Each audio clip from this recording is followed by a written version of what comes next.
People's Republic of China. The two nations raised ties to a comprehensive friendly cooperative partnership in 2014 and to a strategic partnership in 2019. The strategic partnership has deepened between the two countries. Walking towards us is the Deputy Prime Minister of the Republic of Singapore, Gan Kim Yan. In 2023, China and Singapore established an all-round, high-quality, future-oriented partnership. Bilateral relations are stable and cooperation is extensive. During World War II, Japan invaded Singapore on February the 15th, 1942. The occupation lasted for 3 years and a half. Singapore has designated every February 15th as its Total Defense Day. It's a day when the nation commemorates its sacrifices during the war. On the red carpet now is Maria Fernanda Ley, President of the National Parliament of the Democratic Republic of Timor-Leste. China and Timor-Leste enjoy traditionally friendly relations. Timor-Leste announced its independence on May 20th, 2002. China established diplomatic relations with Timor-Leste on that same day. And in 2023, the two countries elevated bilateral ties to a comprehensive strategic partnership. They reached consensus on the overall direction to build a China-Timor-Leste community with a shared future in July last year. And this February, the first direct flight was launched between the two nations. Now comes Jorge Rodriguez, President of the National Assembly of the Bolivarian Republic of Venezuela. China and Venezuela are good partners that seek mutual trust and common development. The two nations enjoy an ironclad friendship. China and Venezuela elevated their ties to an all-weather strategic partnership in 2023. Both sides maintain frequent exchanges at all levels and have witnessed a growing trade volume. Next is the acting president of the Republic of the Union of Myanmar, Min Aung Hlaing. China and Myanmar enjoy long-standing friendship. The two countries established diplomatic ties on June 8, 1950, and this year marks the 75th anniversary. The two countries have steadily advanced their friendly relations. They are actively building the China-Myanmar community with a shared future. During World War II, Chinese expeditionary forces fought Japanese aggressors in Myanmar, then known as Burma. They safeguarded the passage to southwestern China and supported the people of Myanmar in their fight for independence.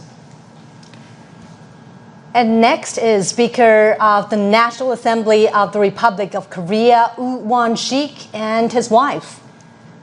China and South Korea are neighbors and cooperative partners. The two countries established diplomatic ties in 1992 and elevated relations to a strategic cooperative partnership in 2008. China is the largest trading partner of South Korea. South Korea is the second largest trading partner of China. The two countries have 228 pairs of sister provinces and cities. The Chinese people fought side by side with the Koreans to resist Japanese aggression and colonialism. The old site of the Provisional Government of the Republic of Korea has been preserved in China. Next is the President of the Republic of Maldives, Mohamed Muizzu. The president made his first state visit to China in January 2024 and was the first foreign leader to visit China that year. The two heads of state upgraded their relations to a comprehensive strategic cooperative partnership. Trade cooperation between the Maldives and China began in 1981. Since then, they have maintained good momentum, with tourism a significant part. Chinese tourists comprise the biggest share of Maldives' international tourism. They have expanded exchanges and cooperation in key sectors such as education, culture, and health. Now, Prime Minister of the Republic of Armenia, Nikol Pashinyan. Also accompanying him is his wife. China and Armenia have maintained healthy and stable momentum in bilateral ties since establishing diplomatic relations in 1992. Their ties were upgraded to a strategic partnership on August 31st, when Chinese President Xi met with Prime Minister Pashinyan in Tianjin. In 2024, bilateral trade rose 15% to $1.8 billion. In January 2020, their mutual free visa policy took effect. The two nations enhanced their connectivity by launching their first direct civilian flights in September 2024. And walking on the red carpet right now is the Prime Minister of the Slovak Republic, Robert Fico. In 2024, he paid a visit to China as the two sides celebrated the 75th anniversary of diplomatic ties. And during that visit, China and Slovakia elevated their relations to a strategic partnership. China and Slovakia have maintained a positive momentum in the development of their relations and steadily expanded their cooperation in various fields. Slovakia was a guest of honor in the fourth China's Central and Eastern European Countries Expo in Zhejiang Province this May. And as the Second World War dragged on, the Slovaks launched a resistance movement against Nazi Germany. With unremitting courage and determination, the Slovakian people contributed to victory in the World Anti-Fascist War. If you're just joining us here on CGTN, you're looking at live pictures of the Duanmen Gate near Tiananmen Rostrum, where international dignitaries have been arriving. We've been tracking the arrival of heads of state and government for you right here on CGTN. And the motorgates keep pulling up. International dignitaries are arriving at the red carpet rolled out in their honor. And some of the guests attending today's commemoration previously attended the Shanghai Cooperation Organization Summit in Tianjin, which just concluded in the northern port city. And in that summit, the leaders jointly issued the Tianjin Declaration. Now comes the president of Mongolia, Ukhna Hurosa, and his wife. China's land border with Mongolia is the longest at 4,710 kilometers. The two countries have been deepening mutually beneficial cooperation over the past 70 years since they established bilateral ties. They have achieved a rapid development and significant outcomes in relations in more than 2 decades. China has been Mongolia's largest trading partner and investor. Bilateral trade reached over $18 billion in 2024, 10% higher than the previous year.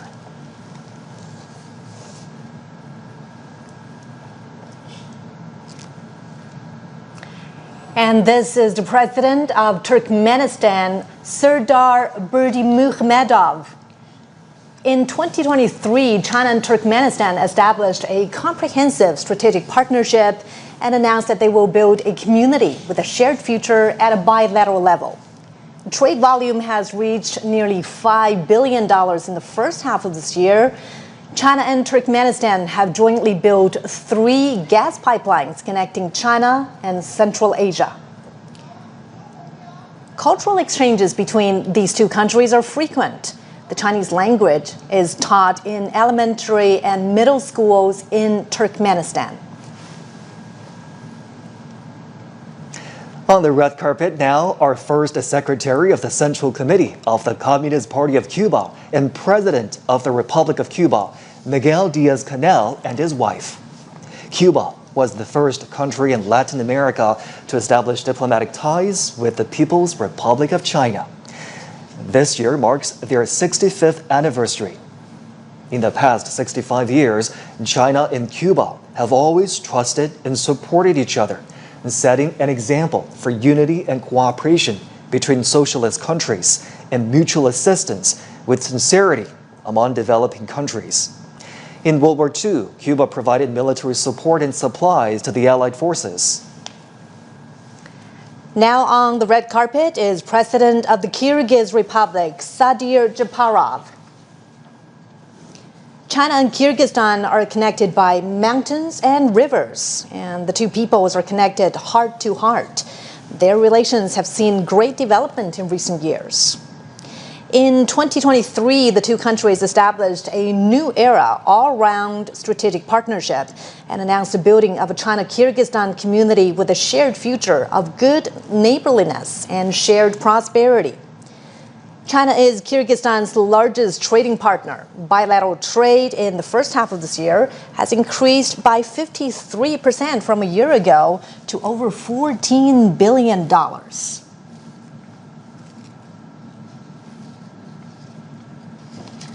And you're watching live pictures now from the Tiananmen Gate, where international guests are arriving for a welcome ceremony here.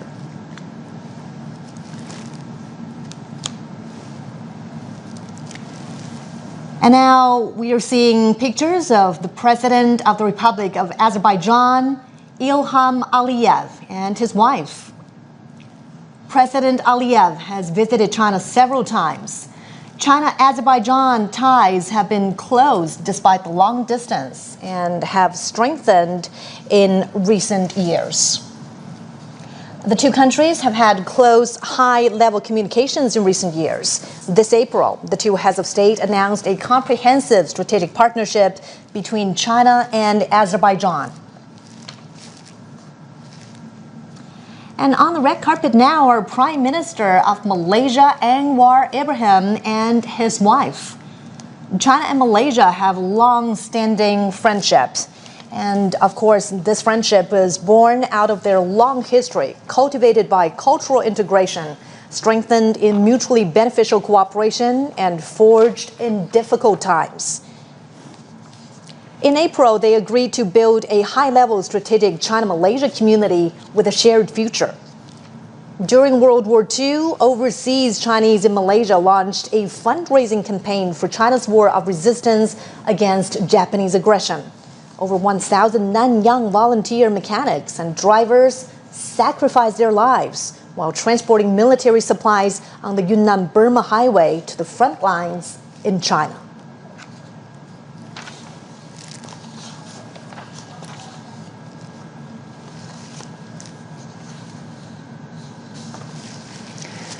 Now you're looking at live pictures at the Tiananmen Gate, where international dignitaries are continuing to arrive for a red carpet that's rolled out in their honor.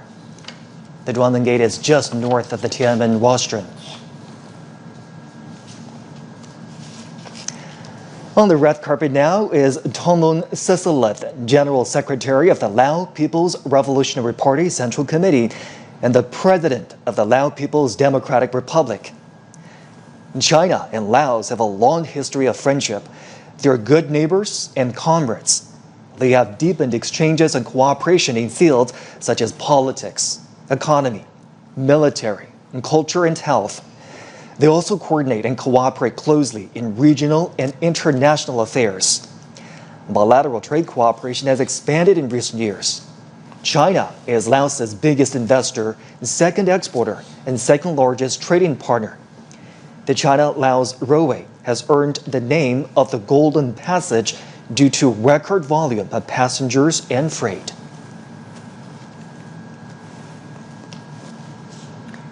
We're watching live pictures from the heart of Beijing, from inside the Forbidden City, the Tiananmen Gate, where the red carpet is rolled out for international dignitaries attending the commemoration to mark the 80th anniversary of China's victory in the Chinese People's War of Resistance against Japanese aggression, as well as the World Anti-Fascist War.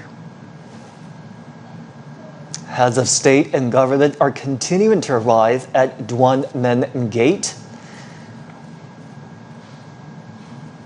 This is just north of the Tiananmen rostrum. It's a short walk to the Tiananmen rostrum. China held another commemoration to mark its V-Day 10 years ago in 2015, and it was in that commemoration that heads of state as well as leaders from international organizations also attended. And this is certainly a show of solidarity.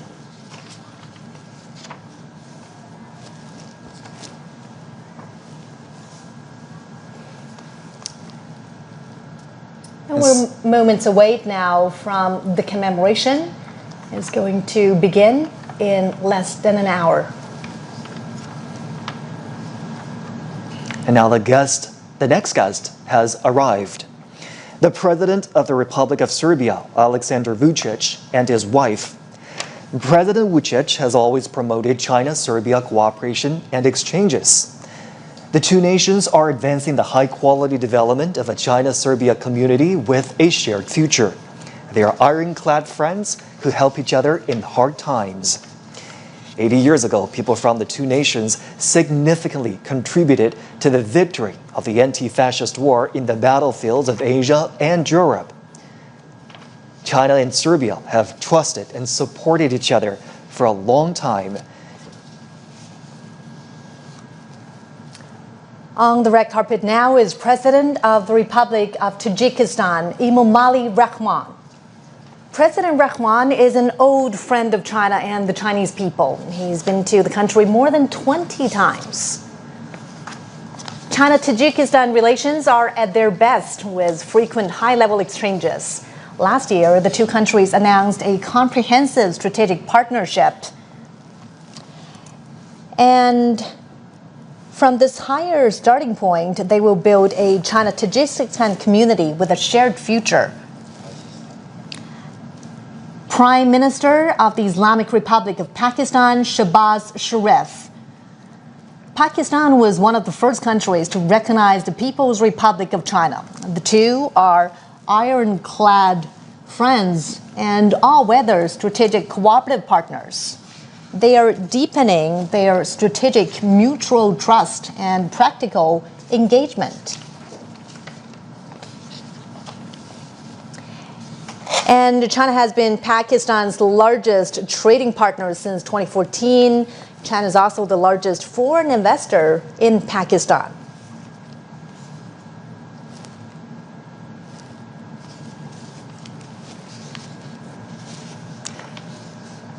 Next, the President of the Republic of Belarus, Alexander Lukashenko.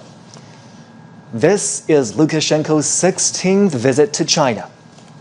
China and Belarus have treated each other with sincerity and trust.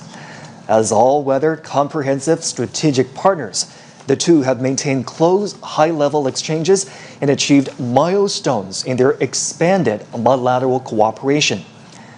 On May the 9th, the Chinese PLA Guard of Honor attended the military parade in the Belarusian capital of Minsk to commemorate the victory of the former Soviet Union's Great Patriotic War. President of the Republic of Zimbabwe, Emmerson Mnangagwa. In 2024, President Mnangagwa made a state visit to China and attended the China-Africa Cooperation Forum Summit in Beijing. He did his military training in China in the 1960s and had a deep bond with the Chinese People's Liberation Army. The two countries and the two parties share similar thoughts. Now, President of the Islamic Republic of Iran, Masoud Pezeshkian, and his daughter, Zahra Pezeshkian. China and Iran have a long-standing friendship. In their 54 years of diplomatic ties, their relations have always been stable and healthy. In 2016, Chinese President Xi Jinping made a state visit to Iran. The two countries established a comprehensive strategic partnership.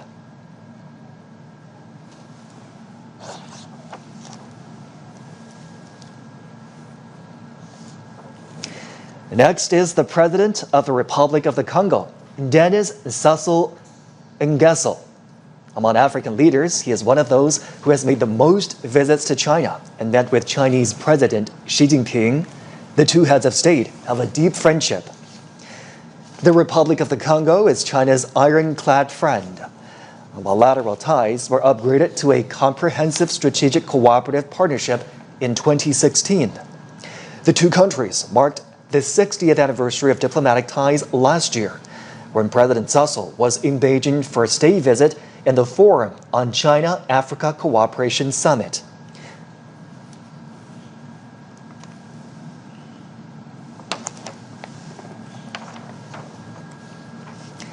Next, the King of Cambodia, Norodom Sihamoni. China and Cambodia have enjoyed long-standing friendship. The two peoples have interacted for their mutual benefit. This April, they elevated bilateral relations to an all-weather China-Cambodia community with a shared future in the new era. It's the first time China has upgraded ties with a Southeast Asian country to such a level.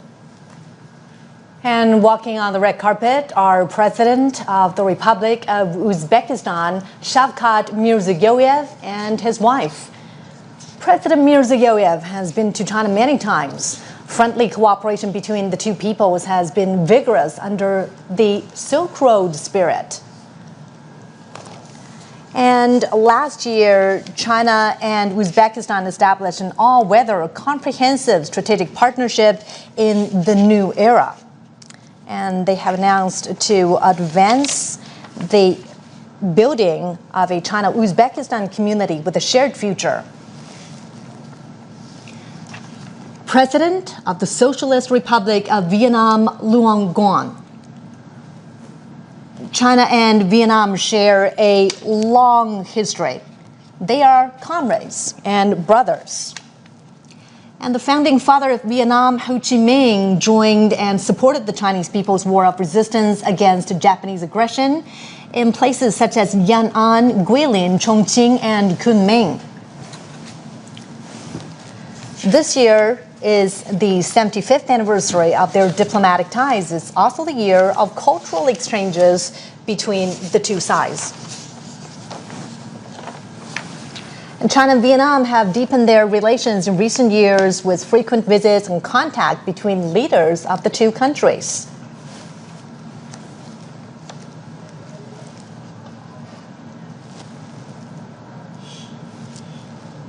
And now, Prime Minister of Nepal, KP Sharma Ali, and his wife. Connected by mountains and rivers, China and Nepal have a long history of friendly exchanges. This year is the 70th anniversary of their diplomatic ties.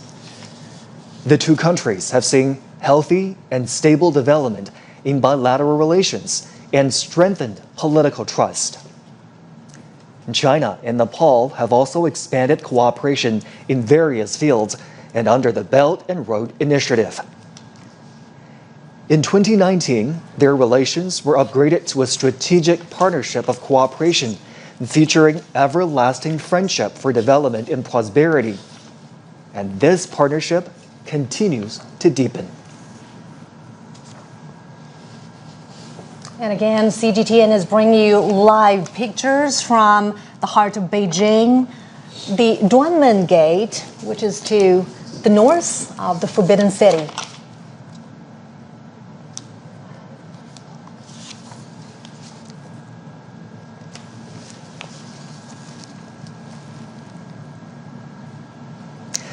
On the red carpet now, President of the Republic of Kazakhstan, Kassym-Jomart Tokayev. China and Kazakhstan relations have been tested by changes and challenges, but they always remain at a high level. China and Kazakhstan raised bilateral ties to a permanent, comprehensive strategic partnership in 2019. In 2022, they pledged to build a community with a shared future defined by lasting friendship, a high degree of mutual trust, and sharing weal and woe. In June, Chinese President Xi Jinping was in Kazakhstan for the second China-Central Asia Summit. There, the leaders agreed to forge a China-Central Asia spirit of mutual respect, mutual trust, mutual benefit, and mutual assistance for the joint pursuit of modernization through high-quality development. The two countries have achieved milestones in educational, cultural, scientific, and technological cooperation. The two countries have 26 pairs of sister provinces and cities. Beijing and Astana, their capitals, are sister cities. Next is the General Secretary of the Workers' Party of Korea, and President of the State Affairs of the Democratic People's Republic of Korea, Kim Jong Un. China and the DPRK established diplomatic ties on October 6, 1949. The DPRK was one of the first to establish ties with the People's Republic of China. Linked by mountains and waters, China and the DPRK are friendly neighbors. This year also marks the 80th anniversary of Korea's liberation. The two peoples supported each other in hard times and through war. They jointly fought against Japanese aggression and made significant contributions to the World Anti-Fascist War and the cause of justice of humanity. The traditional friendship between the two countries was cemented by the old generations of their leaders. Their friendship, also forged in bloody and fiery revolutions, has developed in the process of their socialist construction and is priceless. In recent years, General Secretary Xi Jinping and General Secretary Kim Jong Un have maintained communication through various means. They lead and guide bilateral ties into a new historical phase.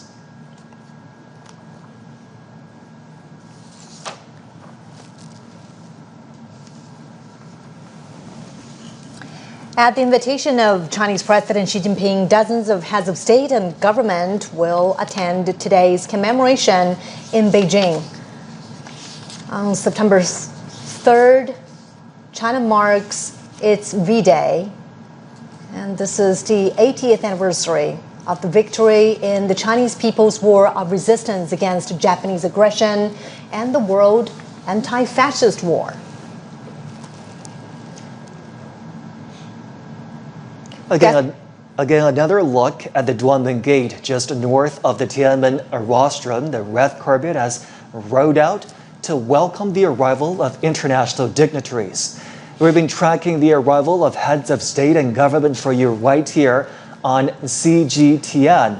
One by one, their motorcades pulled up, and the leaders arrive for the commemoration of the 80th anniversary of the victory of the Chinese People's War of Resistance against Japanese aggression and the World Anti-Fascist War. A commemoration ceremony and a grand military parade are going to take place on Tiananmen Square and along Chang'an Avenue in less than an hour. We have different teams of reporters covering this event for us. Obviously, the military parade will be the highlight of the day and the highlight of the commemoration.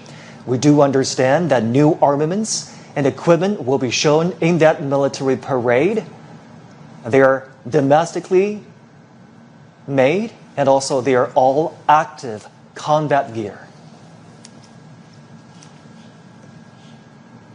And at this moment, the Tiananmen Square is decorated and ready for the commemoration. Troops and armaments, as we speak, are lining up along Chang'an Avenue. They're ready for the inspection of the Commander-in-Chief.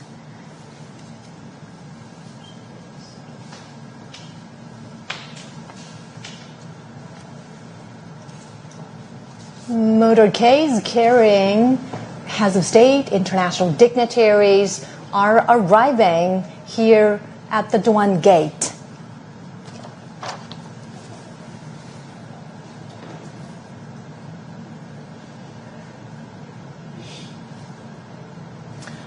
On the red carpet right now is President Prabowo Subianto of the Republic of Indonesia. He arrived early this morning, and China welcomes his arrival. He's here at the invitation of Chinese President Xi Jinping. Now, under the strategic guidance of the two heads of state, China and Indonesia have opened a new chapter of jointly building a community with a shared future. During World War II, Chinese people living in Indonesia donated money and supplies. Many of them returned to China to join the resistance and became heroes. Renowned Chinese writer and anti-fascist intellectual WW2 traveled to Southeast Asia to join the resistance.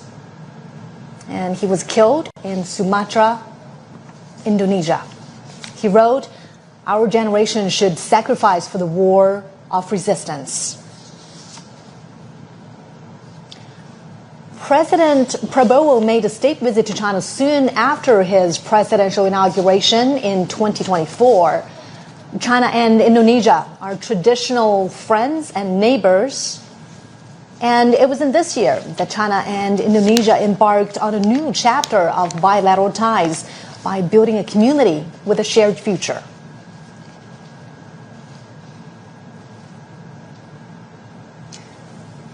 International dignitaries are continuing to arrive at Tiananmen Gate, just north of the Tiananmen rostrum in the heart of the Chinese capital. There, a red carpet has been rolled out in honor of the visiting dignitaries. They are heads of state and government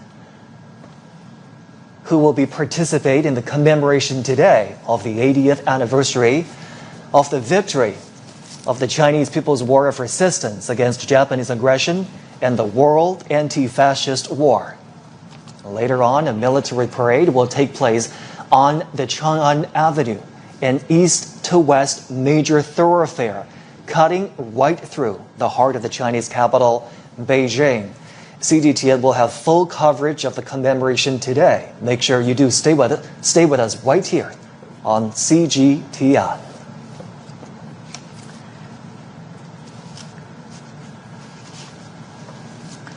We've been tracking the arrival of international dignitaries right here on CGTN for you. They're now arriving at the Tiananmen Gate, just north of the Tiananmen rostrum. A red carpet has been rolled out for them. That's right. And the Tiananmen Gate is where this reception is taking place. Now we're seeing another limousine.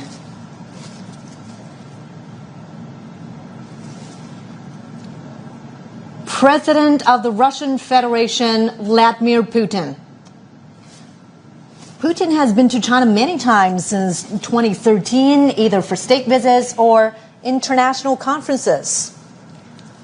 Relations between China and Russia are at their historical best. Their ties are characterized by long-term friendly good neighborliness and mutually beneficial win-win cooperation.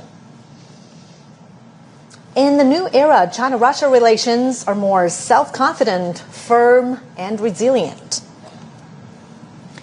From May 7th to 10th, President Xi Jinping made a state visit to Russia and attended commemorations in Moscow of the 80th anniversary of the victory of the Soviet Union's Great Patriotic War.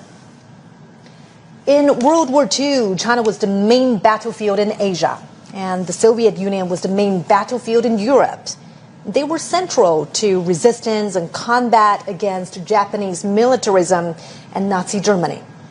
They made decisive contributions to the victory in the World Anti-Fascist War. China and Russia are expanding mutually beneficial cooperation in all aspects. Bilateral trade has reached a high of over $244 billion last year. And China and Russia have active cultural exchanges and close cooperation at local levels. They have 168 pairs of sister provinces and cities, and there are also dozens of provincial-level economic partnerships.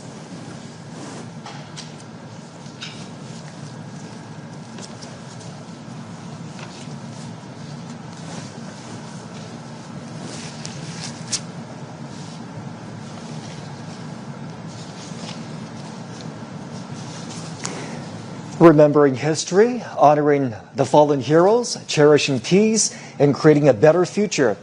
And this is our special program commemorating the 80th anniversary of the victory in the Chinese People's War of Resistance against Japanese aggression and the World Anti-Fascist War. International dignitaries have now arrived and are meeting the Chinese president and his wife. As we're watching right now, Chinese President Xi Jinping and Madame Peng Liyuan are welcoming international dignitaries at the South Square of Tiananmen Gate. These are heads of international organizations that are walking down the red carpet to be received by the Chinese president and his wife. That's right. And a decade ago, on September 3rd, it was also here where Chinese President Xi Jinping and his wife, Madame Peng Liyuan, welcomed international guests to the commemoration of the 70th anniversary of the victory of the Chinese People's War of Resistance against Japanese aggression and the World Anti-Fascist War.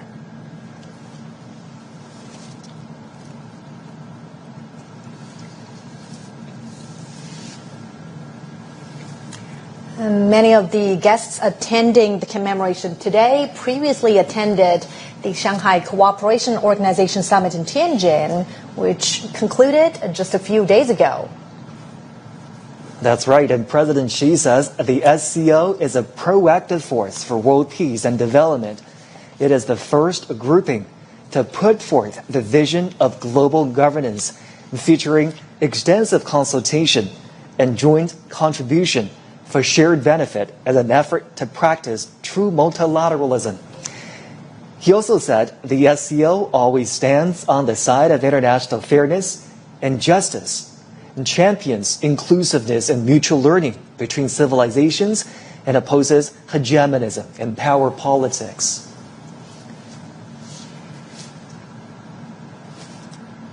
And also at that Tianjin summit, President Xi proposed a global governance initiative. He calls on members to adhere to sovereign equality, abide by international rule of law, practice multilateralism, advocate the people-centered approach, and focus on taking real actions. The Chinese president and his wife greeting the international dignitaries that have arrived in Beijing for the commemoration of the 80th anniversary of the victory of the Chinese People's War of Resistance against Japanese aggression and the World Anti-Fascist War. We're watching live pictures from the heart of Beijing, the Tiananmen Gate, to the north of the Forbidden City. Dozens of heads of state and leaders of international organizations are arriving on the red carpet. And in about half an hour, the commemoration ceremony will begin on Tiananmen Square. As part of this commemoration, a grand military parade will also take place. Troops and armaments are standing by ready along Chang'an Avenue as we speak.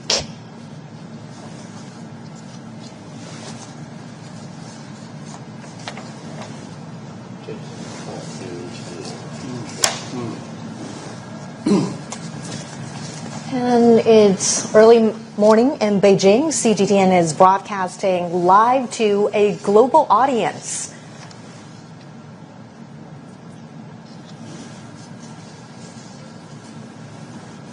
The president is saying to his guests, welcome, welcome.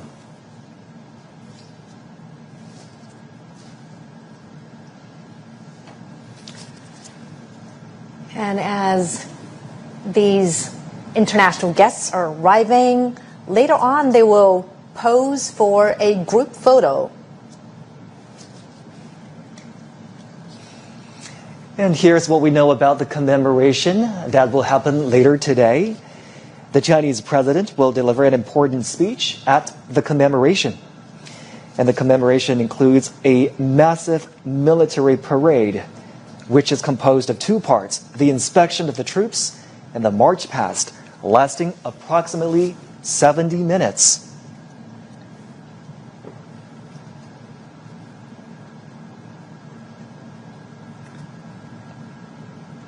The Chinese president and his wife welcoming guests arriving for the commemoration. And now they're walking towards a group photo where the arriving international dignitaries will take a group photo together with the Chinese president. We are certainly marking a significant anniversary today on September 3rd. China is commemorating the 80th anniversary of the victory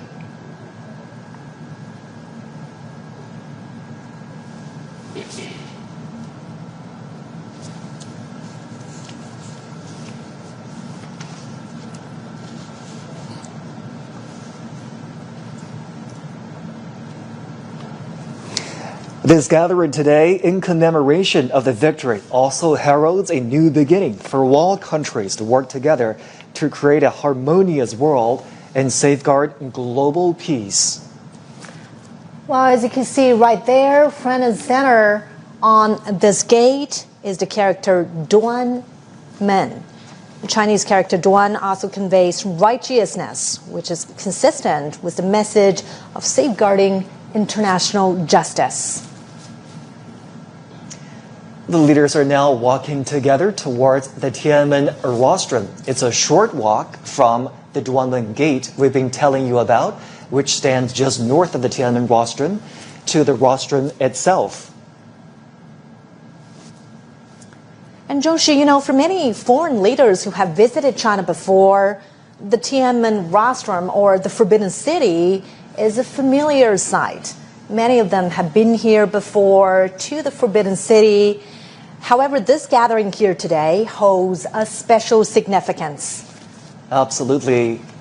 The Tiananmen rostrum sits right in the heart of the Chinese capital, with viewing platforms that can overlook the Tiananmen Square.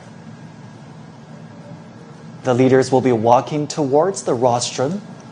They will ascend to the viewing platform on the rostrum and view the military parade together. Now, as they walk on the red carpet to make their way to the top of the Tiananmen rostrum, a little bit of background information about the structure. It was built as a ceremonial gate to the imperial city in the Ming Dynasty.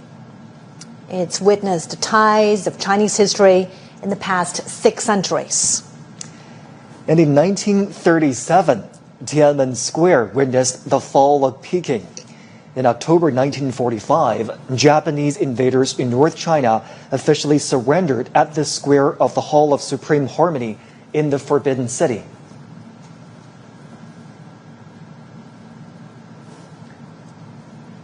Today's commemoration is certainly a big national event, a military event as well, as troops and armaments are standing by ready for the inspection. It is also a significant diplomatic event, as heads of state, leaders of international organizations are convening here to review the commemoration and the parade. The leaders are making full use of this time as they walk together to the Tiananmen rostrum, engaging in friendly chit-chat and conversations. And today, the Tiananmen rostrum, steeped in the depths of history, will again witness new glory.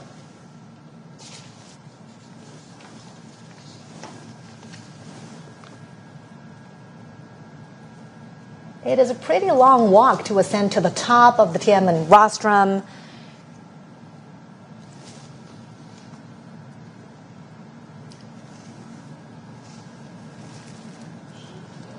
"80 decades ago, World War II ended with over 100 million casualties among soldiers and civilians worldwide.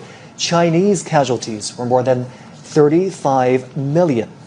And today is about commemorating the victory in that war, in the Chinese people's war of resistance against Japanese aggression, as well as the World Anti-Fascist War. And now the leaders are arriving at that expansive viewing platform up on the Tiananmen rostrum.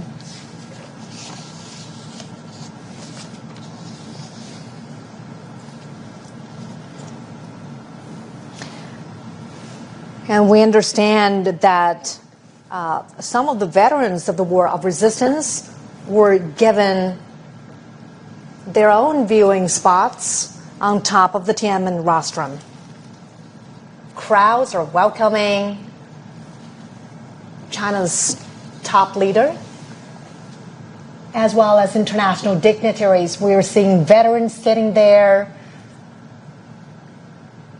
and President Xi Jinping and international dignitaries are shaking hands with a 99-year-old veteran, 100-year-old veteran from the 8th Route Army, 94-year-old veteran from the 8th Route Army, 102-year-old veteran from the new 8th Route Army, and from South China Guerrilla Force, 100-year-old veteran from the Kuomintang.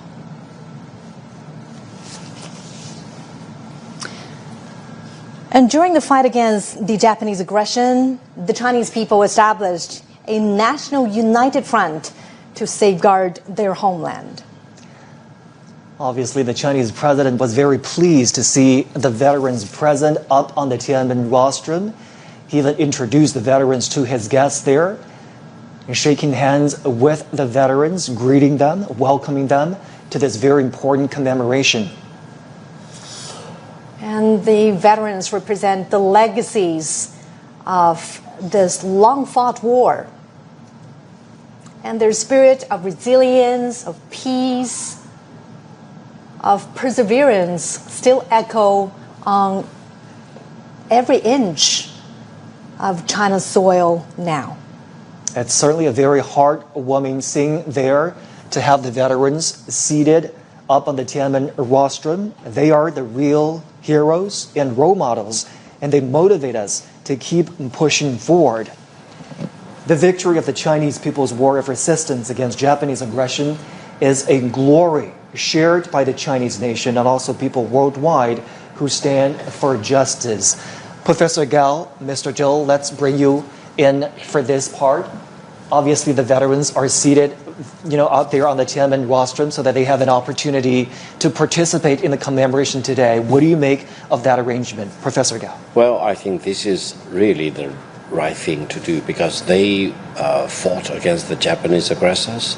They shed their blood, and they have always been honored by the People's Republic, by the Chinese people, and now they are in the center of this reviewing process of the parade to commemorate the 80th year anniversary of the victory against Japanese aggression.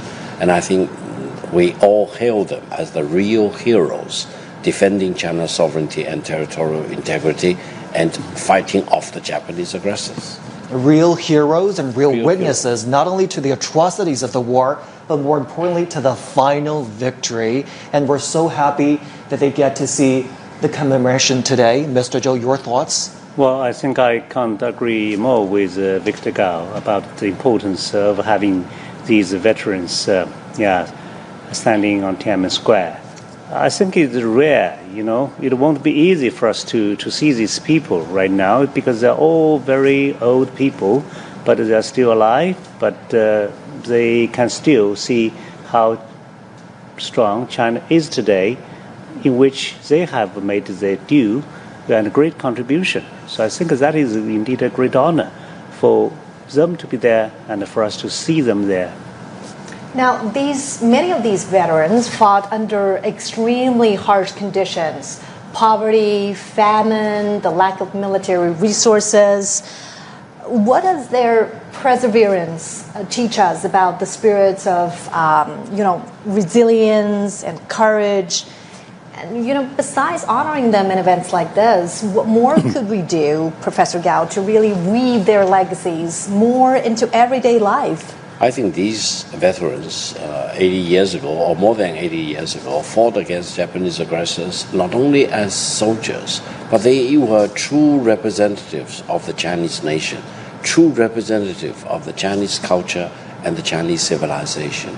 In their bodies, I can see the most splendid and the glorious part of the Chinese civilization. So they became the epitome of the Chinese nation.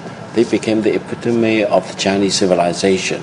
And by shedding blood for their own motherland, by fighting off foreign aggressors, they set an example for the future generation. So now we honor them as our national hero, and the younger generation draw inspiration from these veterans and learn lessons from them, and we become redoubled in our commitment to defending peace and defending China and defending the Chinese culture and ultimately the Chinese civilization. Obviously, we're commemorating this day. We're inviting veterans up on the Tiananmen rostrum to carry on this spirit of the war of resistance against the Japanese aggression. Mr. Zhou, how do we do that? How do we make sure that the spirit of perseverance, the spirit of never surrender, the spirit of defending your motherland lives on in today's world? Well, these people are actually old soldiers, right? And old soldiers never die. So what they have left us are actually a litany of fine traditions. But if you look at the PLA today, you would find it so interesting to see that how small they were at that time and how ill-equipped they were at that time.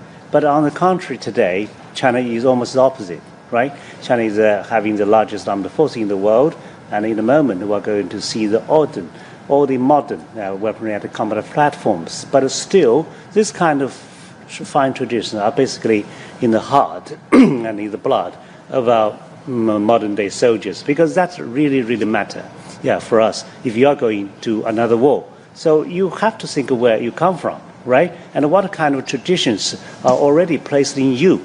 So these people basically are the very sources of a fine tradition. How can remembering their sacrifices and contributions inspire values that are still relevant today? Professor Gao. Well, I think they are the true Chinese nationals and our heroes. But allow me to mention, behind these veterans, I also see those who fell on the battleground, who really sacrificed their lives for the Chinese nation. So I think we not only see these veterans who are the true representative of those heroes fighting against Japanese aggressors, but they are also representatives of all the millions of the Chinese soldiers who shed their blood, who sacrificed their life, and they too become the national heroes for the current generation of the Chinese nation and the future generations. And I think by honoring them, we honor ourselves, we honor our national history and our Chinese civilization, and we honor peace. That is the most important thing. We talked about international solidarity towards ending the Second World War, and the international solidarity is also present today with the turnout of those international dignitaries that have arrived in Beijing. You're looking at live pictures of the Tiananmen Square that's fully decorated for the commemoration today. There are the year-marking installations that show the years 1945 and 2025.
of the Chinese People's War of Resistance against Japanese aggression and the World Anti-Fascist War will begin soon. CGTN is broadcasting the commemoration live to global audiences.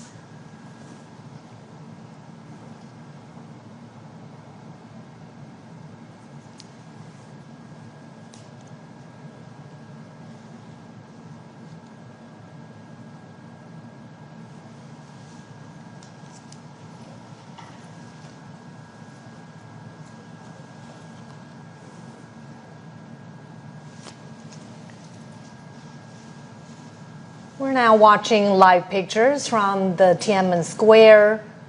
The commemoration is going to begin in just a moment.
纪念中国人民抗日战争暨世界反法西斯战争胜利80周年大会现在开始。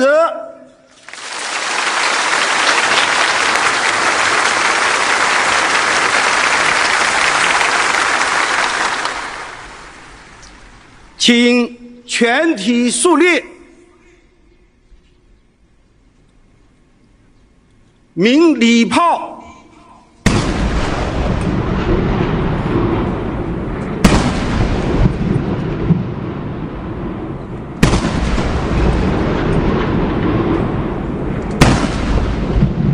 下个山脚转，乱场，齐步走。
国旗，唱国歌。敬礼！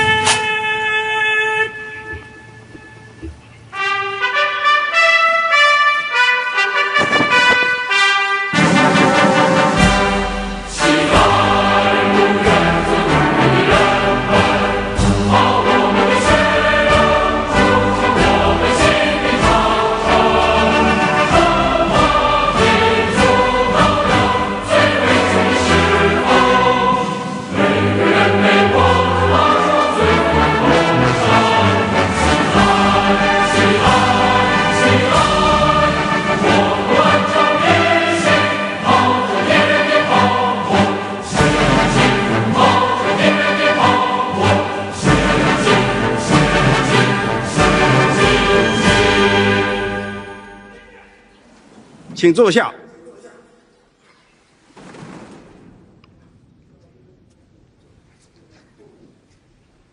请中共中央总书记、中华人民共和国主席、中央军委主席习近平同志发表重要讲话。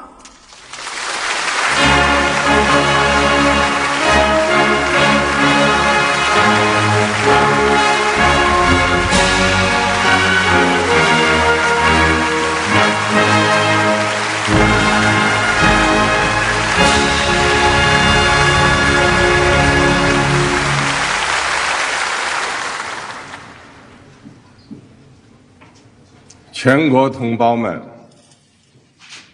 尊敬的各位国家元首、政府首脑和国际组织代表，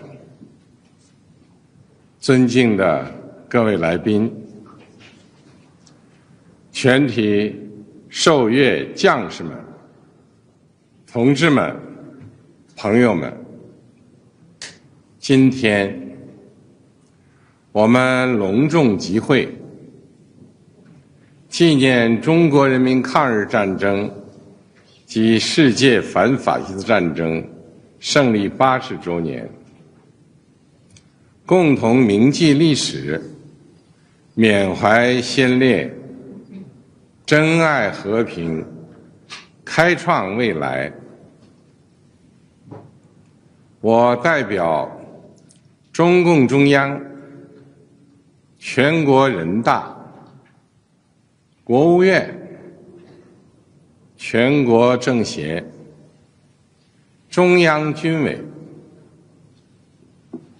向全国参加过抗日战争的老战士、老同志、爱国人士和抗日将领，向为中国人民抗日战争胜利做出重大贡献的海内外中华儿女致以崇高敬意，向支援和帮助过中国人民抵抗侵略的外国政府和国际友人表示衷心感谢，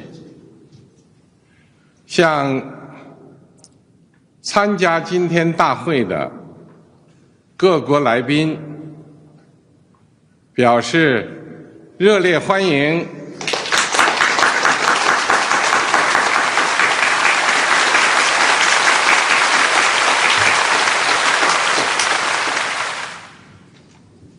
同志们、朋友们，中国人民抗日战争是艰苦卓绝的伟大战争。在中国共产党倡导建立的抗日民族统一战线旗帜下，中国人民以铮铮铁骨战强敌，以血肉之躯筑长城，取得近代以来反抗外敌入侵的第一次完全胜利。中国人民抗日战争是世界反法西斯战争的重要组成部分，中国人民以巨大的民族牺牲，为拯救人类文明、保卫世界和平，做出了重大贡献。历史警示我们，人类命运休戚与共，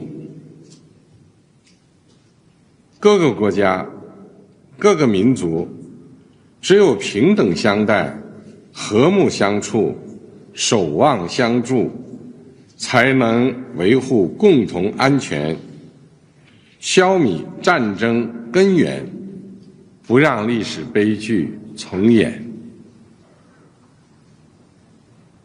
同志们、朋友们，中华民族是不畏强暴、自立自强的伟大民族。当年，面对正义与邪恶、光明与黑暗、进步与反动的生死较量，中国人民同仇敌忾，奋起反抗，为国家生存而战，为民族复兴而战，为人类正义而战。今天，人类又面临和平还是战争，对话还是对抗，共赢还是零和的抉择。中国人民坚定站在历史正确一边，站在人类文明进步一边，坚持走和平发展道路，与各国人民携手构建人类命运共同体。中国人民解放军始终是党和人民完全可以信赖的英雄部队，全军将士要忠实履行神圣职责，加快建设世界一流军队，坚决维护国家主权、统一、领土完整，为实现中华民族伟大复兴提供战略支撑，为世界和平与发展做出更大贡献。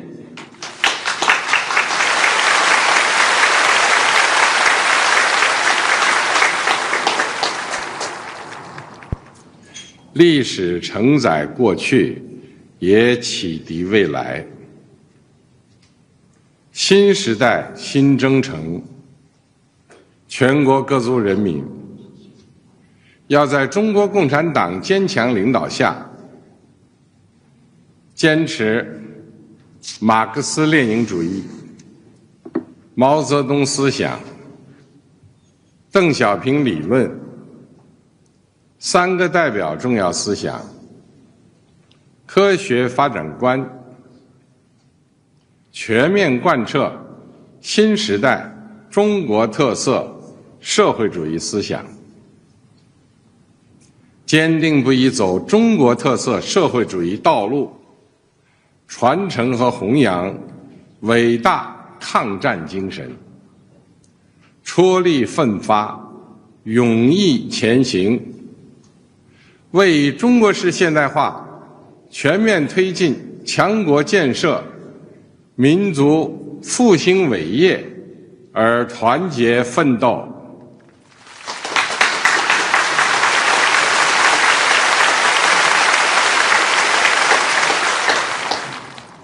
中华民族伟大复兴势不可挡，人类和平与发展的崇高事业必将胜利。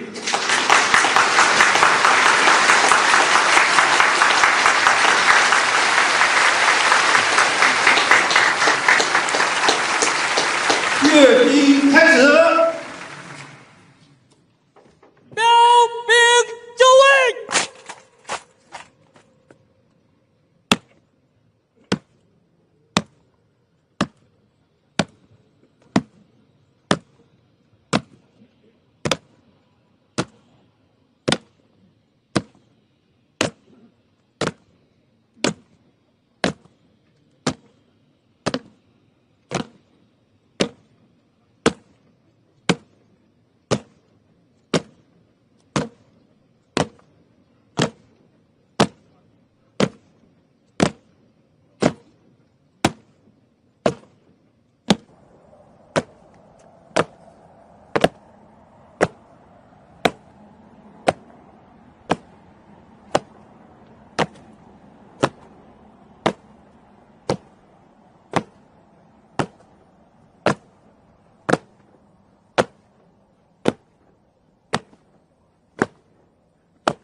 完毕，请您检阅阅兵总指挥韩胜言。开始。是。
同志们辛苦了！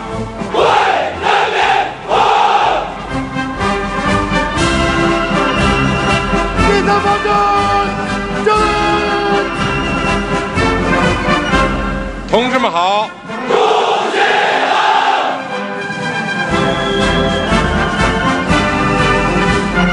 第四方针，敬礼！同志们辛苦了！为人民服务！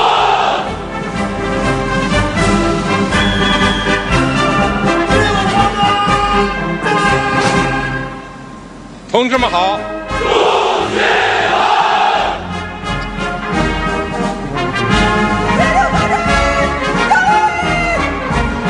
同志们辛苦了！为人民好！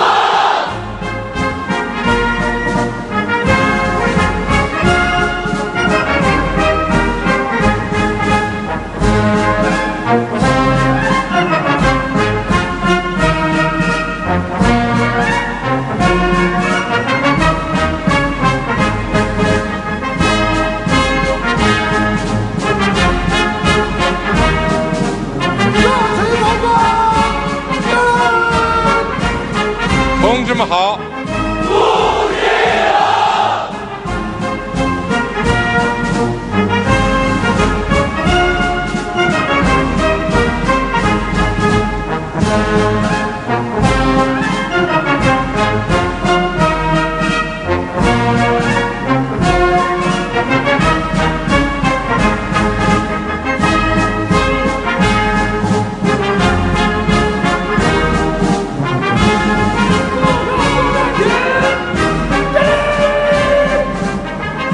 同志们辛苦了！为人民服务！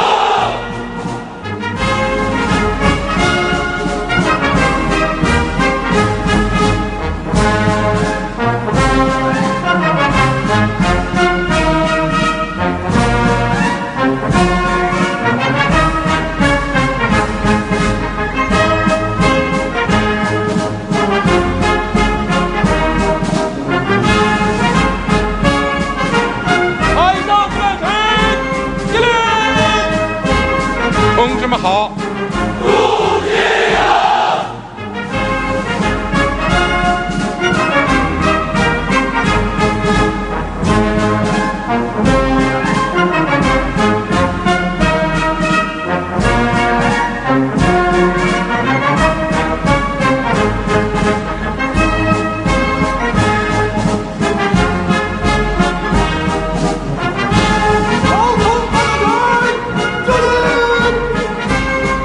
志们辛苦了。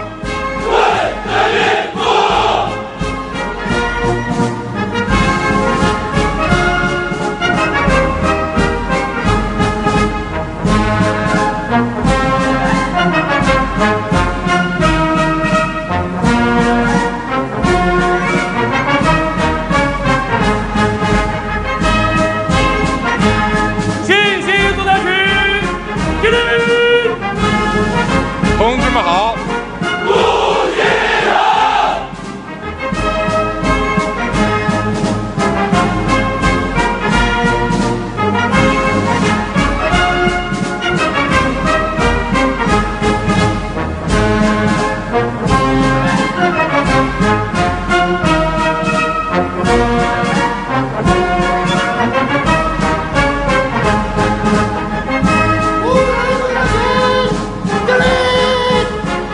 同志们辛苦了。